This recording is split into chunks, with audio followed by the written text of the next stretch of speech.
திராவிட கடந்த முறை சட்டமன்ற தேர்தலை ஒட்டி திராவிட முன்னேற்ற கழகத்தின் தேர்தல் அறிக்கையிலே 505 வாக்குறுதிகளை தந்திருந்தோம். அதில் 404 வாக்குறுதிகள் நிறைவேற்றப்பட்டிருக்கிறது. அது மட்டும் இல்லாமல் காலை உணவு திட்டம் போன்ற தேர்தல் வாக்குறுதிகள் இல்லாத எத்தனையோ திட்டங்கள், வீடு தேடி மருத்துவம் போன்ற எத்தனையோ திட்டங்களை முதலமைச்சர் அவர்கள் நிறைவேற்றி தந்திருக்கிறார்கள். இந்த மீதி இருக்கக்கூடிய 101 வாக்குறுதிகளிலே 37 வாக்குறுதிகள் ஒன்றிய அரசாங்கத்துடைய ஒத்துழைப்போடு தான் நிறைவேற்ற முடியும் என்ற ஒரு காரணத்தால் அவை நிறைவேற்ற முடியாத ஒரு சூழ்நிலை இருக்கிறது.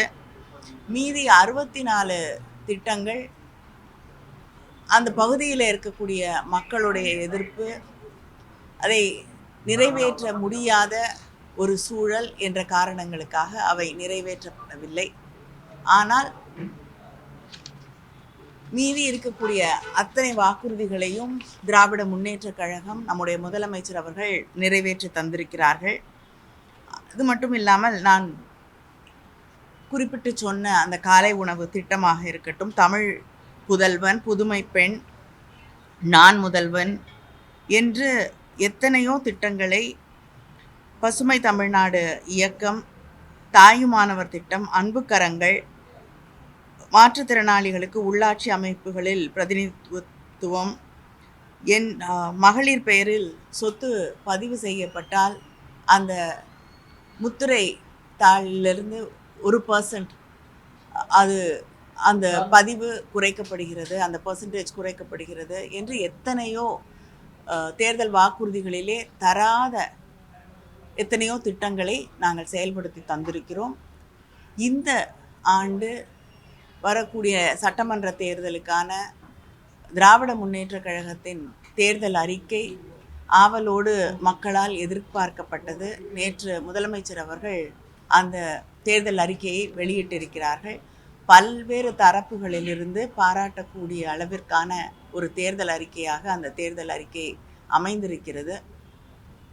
தேர்தல் அறிக்கை குழு பல மாவட்டங்களுக்கு சென்று அங்கே இருக்கக்கூடிய மக்களை சந்தித்து, கிட்டத்தட்ட நேரில் சந்தித்து அவர்களிடம் இருந்து பெறப்பட்ட மனுக்கள், ஏஐ பிளாட்ஃபார்ம் வழியாக வாங்கிய மனுக்கள், அது மட்டும் இல்லாமல் இமெயில், வாட்ஸ்அப் செய்திகளாக, குறுஞ்செய்திகளாக பெறப்பட்ட தகவல்கள், கோரிக்கைகள் என்று கிட்டத்தட்ட 80,000 கருத்துக்களை பெற்று இந்த தேர்தல் அறிக்கை குழு இந்த தேர்தல் அறிக்கையை தயாரித்திருக்கிறது. அது மட்டும் இல்லாமல் ஒவ்வொரு ஃபீல்ட்லையும் இருக்கக்கூடிய எக்ஸ்பர்ட்ஸ் அவங்களோட கலந்தாலோசனை செய்து இந்த தேர்தல் அறிக்கையில் தரக்கூடிய வாக்குறுதிகள் நிறைவேற்றப்படக்கூடிய சாத்தியங்கள் என்ன, அதையும் ஆராய்ந்து இந்த தேர்தல் அறிக்கையை உருவாக்க வேண்டும். இங்கே கொடுக்கப்பட்டிருக்கக்கூடிய வாக்குறுதிகள் நிறைவேற்றப்படக்கூடிய வாக்குறுதிகளாக இருக்க வேண்டும் என்று முதலமைச்சர் அவர்கள் உறுதியாக எங்களுக்கு பணித்திருந்தார்கள். அதன்படி தயாரிக்கப்பட்டிருக்கக்கூடிய தேர்தல் அறிக்கை தான் இந்த தேர்தல் அறிக்கை.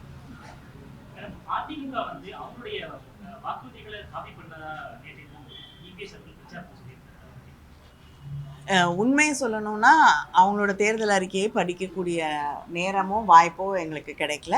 யாரும் படித்ததாகவும் எனக்கு தெரியல. ஏன்னா அதிமுகவுடைய தேர்தல் அறிக்கையை யாரும் பெரிதாக பொருட்படுத்துவதே கிடையாது. ஏன்னா அதில் சொல்லப்பட்டிருக்கக்கூடிய பல விஷயங்கள் நிறைவேற்றப்படுவதே கிடையாது.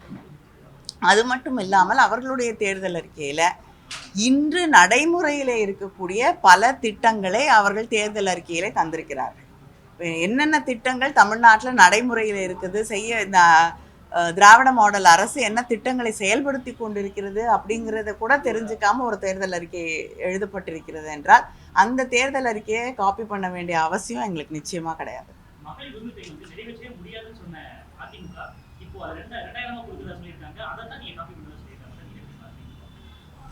இல்லைங்க, நாங்கள் நிறைவேற்றின ஒரு திட்டத்தை முதலமைச்சர் வந்து நாங்கள் 2000 ரூபாய் கொடுக்குறோம் அப்படின்னு அந்த 1000 ரூபாயாக தந்த அந்த உரிமை தொகையை 2000 ரூபாயாக உயர்த்தி தருவோம் என்று அறிவித்த பிறகு வந்து அன்னைக்கு இதை வந்து நாங்களும் 2000 ரூபாய் கொடுக்குறோம் அப்படின்னு சொல்லும் கூடிய ஒரு தேர்தல் அறிக்கையை எழுதிவிட்டு இவங்க வந்து மற்றவங்க காப்பி பண்ணுறாங்கன்னு சொல்லும்போது வேடிக்கையாக தான்.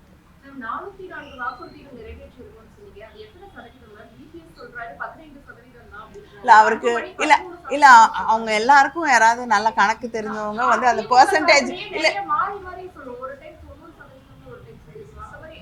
இல்லைங்க, நீங்களே கணக்கு போட்டுக்கோங்க. 505 அதில் 404 நிறைவேற்றிருக்கோம். பெர்சன்டேஜ் யாருக்கு வந்து கணக்கு போட தெரியுமோ போட்டுக்கலாம். அவங்க 2 பேருக்கும் ஏதோ பிரச்சனை இருக்குன்னு நினைக்கிறேன். அவர் வந்து 80%ன்றார். அதற்கு மேல் நிச்சயமாக. அதாங்க 505ல் 404 செயல்படுத்தப்பட்டிருக்கிறது. அது வந்து நிறைய செயல்படுத்தப்படவில்லை அப்படிங்கிறது இல்லை. அவங்க தேர்தல் வாக்குறுதிகளில் வந்து எத்தனை செயல்படுத்தவில்லை அப்படின்னு கணக்கு எடுத்தோன்னா அந்த பட்டியல் நீண்டு கொண்டே போகும்.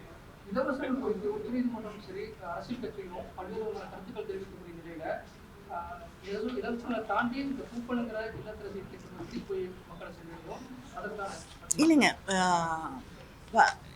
பல பேர் வந்து இலவசங்கள் அப்படின்ற ஒரு வார்த்தையை வந்து திரும்ப திரும்ப பயன்படுத்தி கொண்டு அதை ஒரு அரசியலாக்க முயற்சி செய்து கொண்டிருக்கிறார்கள். உலகத்தில் வந்து எல்லா எக்கானமிஸ்டுமே, ஏன் நம்முடைய முன்னாள் நிதியமைச்சராக இருக்கக்கூடிய திரு ப. சிதம்பரம் அவர்கள் உட்பட கோவிட் நேரத்திலிருந்தோ பல தருணங்களில் ஒரு எக்கானமிக்கு வந்து பொருளாதார வளர்ச்சி அடைய வேண்டுமென்றால் ஒரு ஸ்டிமுலஸ் இருக்கணும் அப்படிங்கிறத திரும்ப திரும்ப சொல்லி கொண்டிருக்கிறார்கள். மக்கள் கையில் பணம் கொடுக்கப்படும் போது, மக்களிடம் பணம் போய் சேரும் பொழுது தான் அங்கே இருக்கக்கூடிய பொருளாதாரம் வளர்ச்சி அடையும். ஏன்னா பர்ச்சேசிங் பவர், வாங்கக்கூடிய அந்த திறன் மக்களுக்கு அதிகப்படும் போது தான் அங்கே இருக்கக்கூடிய அந்த பொருளாதாரம் அப்படிங்கிற அந்த ஹோலிஸ்டிக்காக அது வளர முடியும். அதனால தான் இப்போ 1000 ரூபாய் மகளிர் உரிமை தொகை வழங்கப்படுகிறதுன்னா அந்த மகளிர் உரிமை தொகை அப்படிங்கிறது வந்து அந்த பெண்கள் கையில் இருக்கக்கூடிய செலவு பண்ணக்கூடிய திறனை அதிகரிக்கிறது, சுற்றி இருக்கக்கூடிய பொருளாதாரத்தை அது இன்னும் அதிகப்படுத்துகிறது. அவங்க அதை வைத்துக்கொண்டு ஏதாவது ஒரு பிஸ்னஸோ ஏதாவது தன்னால் முயன்ற ஒரு விஷயத்தை அவங்க முன்னெடுக்கும் பொழுது அது வந்து நிச்சயமாக அங்கே ஒரு பெரிய ஸ்டிமுலஸாக தான் மாறுதே தவிர அது வந்து இலவசம் அப்படிங்கிறது இல்லை. பேருந்து பயணத்தை எடுத்துக்கோங்க. பேருந்து பயணம் வந்து இன்னைக்கு கட்டணமில்லா பேருந்து பயணம், விடியல் பயணம் அப்படிங்கிறது. ஒரு பெண் வந்து கணவன் வீட்டில் இருக்கவங்கெல்லாம் வேலைக்கு போயிடுறாங்க, அந்த குழந்தைகள்லாம் பள்ளிக்கூடம் போயிடுறாங்க. அவளுக்கு மதியம் அவங்க எல்லாம் போன உடனே மதியம் மாலை வரைக்கும் அவங்களுக்கு வந்து ஃப்ரீ டைம் இருக்குது. முன்னாடி வந்து பஸ்ஸுக்கு காசு கொடுக்கணும்னு சொல்லிட்டு வீட்டில் இருப்பாங்க. இப்போ ஒருவேளை வந்து எங்கேயா போய் ஒரு வீட்டில் சமைக்க முடியும், 2 மணி நேரம் போய் சமைச்சு கொடுத்துட்டு வர முடியும்னா she will take up that. அங்கே போய் சமைச்சு கொடுத்துட்டு ஒரு 5000 அவங்களால சம்பாதிக்க முடியும்னா இந்த கட்டணம் இல்லா பேருந்து பயணம் ஒரு 5000 ரூபாய் அந்த பெண்ணுக்கு சம்பாதிக்கக்கூடிய வாய்ப்பை உருவாக்கி தருகிறது. இதை வந்து நம்ம புரிஞ்சுக்கணும். அது இல்லாமல் வந்து இலவசம்னா இது வந்து ஒரு சோஷியல் இன்வெஸ்ட்மெண்ட், சமூக நீதிக்கான ஒரு இன்வெஸ்ட்மெண்ட். அதை வந்து புரிஞ்சுக்காம ஒருவேளை சமூக நீதி உருவாகி விடக்கூடாது அப்படின்னு நினைக்கக்கூடியவர்கள் இதை விமர்சனம் செய்யலாம்.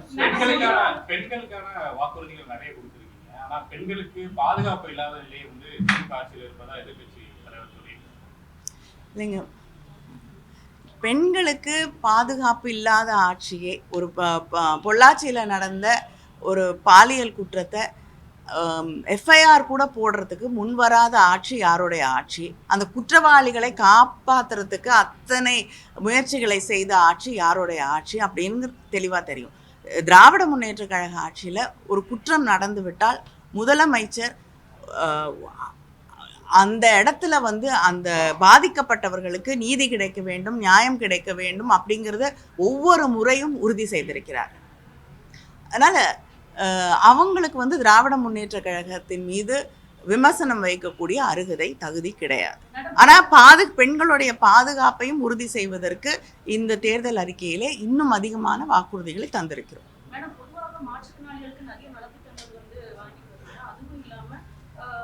திருநங்கைகளுக்கு விருது வழங்கப்படும் இதுவரை வந்து கவுன்சிலிங் கொடுக்க போகிறோம். ஏன்னா நிறைய குழந்தைங்க வந்து ஒரு கன்ஃபியூஸ்டான ஒரு வயது பருவத்தில் இருக்கும் பொழுது அவங்களுக்கு அந்த கவுன்சிலிங் தேவைப்படுது, அதையும் தருகிறோம் அப்படின்னு சொல்லி. சமூகத்துல இன்னும் அவங்க பின்னிலையில தான் இருக்காங்க. ஸோ மாற்றுத்திறனாளிகள், திருநங்கைகள் இவங்கள மாதிரி ஆட்களுக்கும் யாராவது ஒரு ரெப்ரஸன்டேட்டிவ் வேட்பாளர்களா நிறுத்துறதுக்கு நாம இல்லைங்க, இப்போ உள்ளாட்சியில் வந்து அவங்களுக்கு வந்து வாய்ப்புகள் வழங்கி இருக்கக்கூடிய ஆட்சி திராவிட முன்னேற்ற கழக ஆட்சி தான்.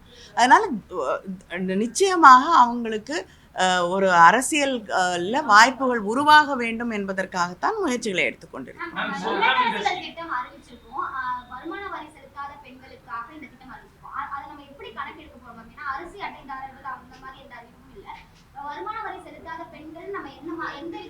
இல்லைங்க, இப்போவே வந்து நம்ம வந்து மகளிர் உரிமை தொகை கிட்டத்தட்ட 1,30,00,000 பெண்களுக்கு மேல் அவங்க வழங்கி கொண்டிருக்கிறோம்.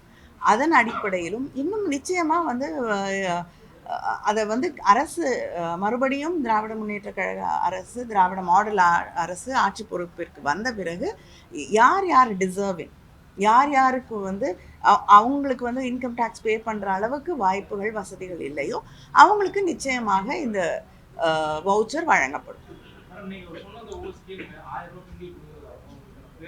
இப்போ 2,000 ரூபாய்.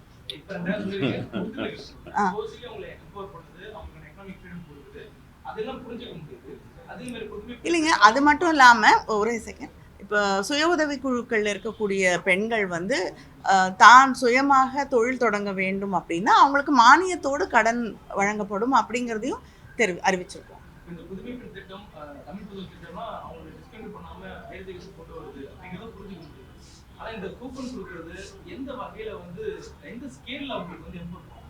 இல்லை, ஒரே ஒரு உதாரணத்தோடு சொல்ல விரும்புகிறேன். தலைவர் கலைஞர் அவர்கள் ஆட்சியில் இருந்த பொழுது தேர்தல் வாக்குறுதியாக வந்து கேஸ் அடுப்பு கொடுக்குறோம் அப்படின்னு ஒரு இது ஸ்கீம் அறிவிச்சிருந்தாங்க. அதை நிறைவேற்ற போகும்பொழுது பல அதிகாரிகள் வந்து முதலமைச்சர் அவர்களிடம் நீங்கள் எத்தனை பர்னர்னு சொல்லலை, அதனால் ஒரு பர்னர் இருக்கக்கூடிய ஒரு கேஸ் அடுப்பு கொடுத்தா கூட பரவாயில்ல, நமக்கு காசு கம்மியாகும், செலவு கம்மியாகும்னு சொன்ன பொழுது முதலமைச்சர் கலைஞர் அதுக்கு சொன்ன பதில், நான் வந்து இது வந்து தேர்தல் வாக்குறுதியாக தரவில்லை, 2 பர்னர் இருந்தால் அவங்க சீக்கிரம் சமையல் முடிச்சுட்டு இந்த சமையல் அறையிலிருந்து அந்த பெண்கள் வெளியே வருவார்கள், வாழ்க்கையில் தனக்கு பிடித்த மற்ற விஷயங்களை செய்ய துவங்குவார்கள் அப்படிங்கிறதுக்காக அந்த சமையல் அறையிலிருந்து சீக்கிரம் விடுதலை கிடைக்கிறதுக்கான திட்டம் தான் இது அப்படிங்கிறாங்க. அதே போல தான் இப்போ வந்து நீங்கள் ஒரு வாஷிங் மிஷின் வாங்குறீங்கன்னா அந்த துணியை வந்து கையில் வச்சு துவைச்சிட்டு இருக்கிறதுக்கான அந்த நேரத்தை குறைக்கிறோம். அவங்க வேறு ஏதாவது தனக்கு பயன்படுத்தக்கூடிய கேஜெட்ஸ் வாங்குறாங்க, ஒரு ஃப்ரிட்ஜ் வாங்குறாங்கன்னா இன்னைக்கு சமைச்சு வச்சுட்டு நாளைக்கு பயன்படுத்த முடியும். அந்த நேரம் அவர்களுக்கு சேமிக்கப்படுகிறது. அவங்க வந்து நான் வேறு வேலை பார்க்க முடியும்.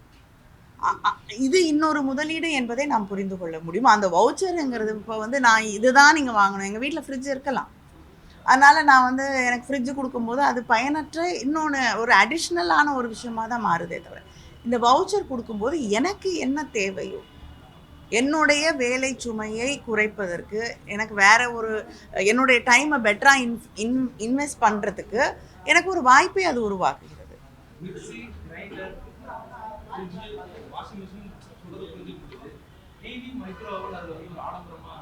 மைக்ரோவேவ் அவன் எப்படிங்க ஆடம்பரம்? நீங்கள் திருப்பி வந்து வீட்டில் போய் கேளுங்க, நீங்கள் ஒரு வேளை வந்து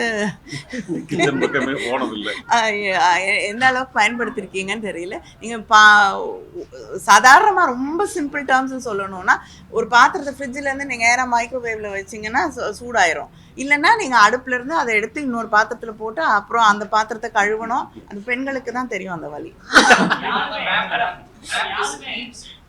I'm Amrit Prakash from ANI. Schemes like rupees 2,000 financial assistance and 8,000 being allotted as goods are being projected as empowerment to the citizens. On the other hand, critics are saying that it's just the freebies and it will have a lot of impact on the revenue system. I just explained why it is not. I think I'm sure many of our friends will be able to translate it to you. But when you give 2,000 rupees, when you put 2,000 rupees in the hands of a woman, it is her money. She doesn't have to depend on somebody to spend it. So she can actually spend it the way she needs to spend it, or she can invest it into something. She can take care of her health without depending on somebody. So it is definitely to empower her and to give her that confidence that what economic freedom, it will make her understand what economic freedom means also. So it is an empowerment scheme, it is not freebies. Being in power from the past 5 years and this manifesto in hands of DMK cadre, do you think this will pave out the way for DMK 2.0 in 2026? No, I think the government, what the government has achieved, this manifesto, people trust this manifesto because what we've delivered in the 5 years is what they've seen. So that is what gives the people the confidence to trust in this manifesto. And definitely, I'm very sure people have complete faith in the DMK governance and in the chief minister. So definitely, they will vote us back to power. Do you think this kind of கடந்த முறை கொடுத்த வாக்குறுதிகள்ல case சிலிண்டருக்கு 100 ரூபாய் மானியம் சொல்லியிருக்கோம். அதை எப்போ செயல்படுத்துன்னு கேட்டதுக்கு நாங்க சொன்னோம். எப்போ செயல்படுத்துன்னு சொன்னோமா அப்படின்னு அப்போ நிதியமைச்சர் இருந்த கேட்டது. யூனியன் இப்போ கொடுத்திருக்க இந்த வாக்குறுதிகளை எப்போ செயல்படுத்தும்? 5 ஆண்டுகள். இல்லைங்க, ஆட்சி சில எதை செய்ய முடியாதுன்றதுக்கு காரணங்களையும் சொல்லியிருக்கோம். பல ஒன்றிய அரசாங்கத்தோடைய ஒத்துழைப்பு இல்லை என்றால் செய்ய முடியாது அப்படிங்கிற ஒரு பிரச்சனை இருக்குங்கிறதுனால எங்களால் செயல்படுத்த முடியவில்லை. நீங்களே பார்த்துருக்கீங்க, கொடுத்துருக்கக்கூடிய வாக்குறுதிகளை எவ்வளவு விரைவில் செயல்படுத்த முடியுமோ அதை செயல்படுத்தி முடித்திருக்கிறோம். இல்லைங்க, பல வாக்குறுதிகள் முதலமைச்சர் பொறுப்பேற்று கொண்ட அன்றே கையெழுத்து போட்டு அன்னைக்கே விடியல் பயணம் அப்படிங்கிறது அன்னையிலிருந்தே நிறைவேற்றப்பட்டது. அதனால ஆட்சி பொறுப்பேற்று கொண்டவுடன் இந்த திட்டங்கள், இந்த வாக்குறுதிகளை நிறைவேற்றுவதற்கான முயற்சிகள் செய்ய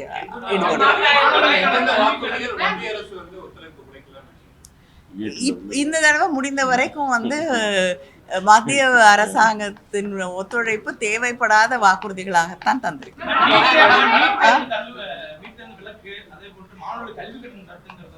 மத்திய அரசு ஒத்துழைப்பினால் செய்யக்கூடிய திட்டங்கள் புரிந்து கொள்ள முடியுது, நம்ம முடியல. 24 எலெக்ஷன்ல நீங்க ஆட்சி முறை எதிர்பார்க்கப்பட்டது, அதுவும் புரிந்து கொள்ள முடியுது. ஆனா இந்த சிலிண்டருக்கு 100 ரூபாய் மானியம், பெட்ரோல் டீசலை குறைப்பு முழுமையா செயல்படுத்துறதுலாம்